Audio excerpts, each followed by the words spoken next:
అందరికీ నమస్కారం. 100 రోజులు 100 మంచి విషయాలు సిరీస్లో భాగంగా ఈరోజు 6వ రోజు.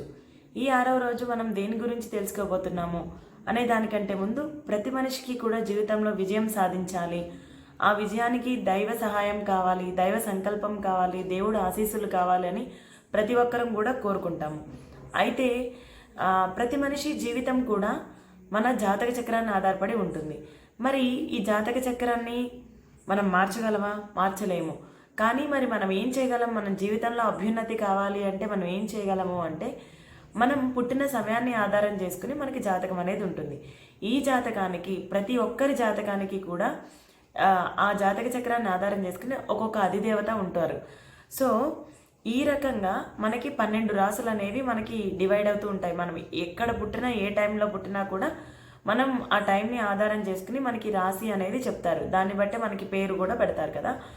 సో ఏ రాశి వాళ్ళు ఎలాంటి దేవతా శ్లోకాలు చదివితే వాళ్ళకి జీవితంలో అభ్యున్నతి కలుగుతుంది అనేది మనం ఈరోజు ఈ వీడియోలో చూద్దాము.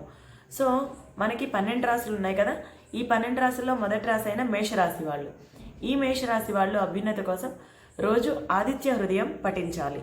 వృషభ రాశి వాళ్ళు విష్ణు సహస్రనామ స్తోత్రం, మిథున రాశి వారు లక్ష్మీ స్తోత్రం, కనకదార స్తోత్రం, కర్కాటక రాశి వారు సుబ్రహ్మణ్యేశ్వర స్తోత్రం, స్కంద పురాణం, దుర్గా స్తోత్రం, సింహరాశి వారు మేధో దక్షిణామూర్తి స్తోత్రం, దత్తాత్రేయ స్తవం, కన్యా రాశి వారు హనుమాన్ చాలీసా, శివ స్తోత్రం, కాలభైరవాష్టకం, గోవిందనామ స్మరణ.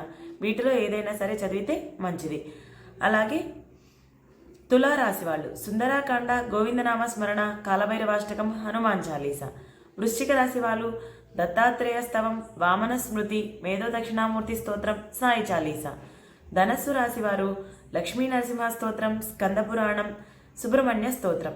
మకర రాశి వారు సంకట విమోచన గణేశ స్తోత్రం, లక్ష్మీ స్తోత్రం లేదా పరాశర స్మృతి. కుంభరాశి వారు విష్ణు సహస్రనామ స్తోత్రం, అష్టాక్షరీ మంత్ర జపం. మీనరాశి వారు సౌందర్యలహరి లేదా శివనామ స్మరణ. సో వీటిలో మీ అనుకూలాన్ని బట్టి, మీ పరిస్థితులు మీకు అనుకూలించిన దాన్ని బట్టి ఏదో ఒక స్తోత్రాన్ని మీకు అలవాటుగా చేసుకుని ప్రతిరోజు ఉదయమే మీ కాలకృత్యాలు, స్నానం అన్నీ పూర్తి చేసుకున్న తర్వాత ఈ శ్లోకాన్ని చదువుకుని మీరందరూ జీవితంలో అభివృద్ధి సాధించాలని మనస్ఫూర్తిగా కోరుకుంటూ ధన్యవాదాలు.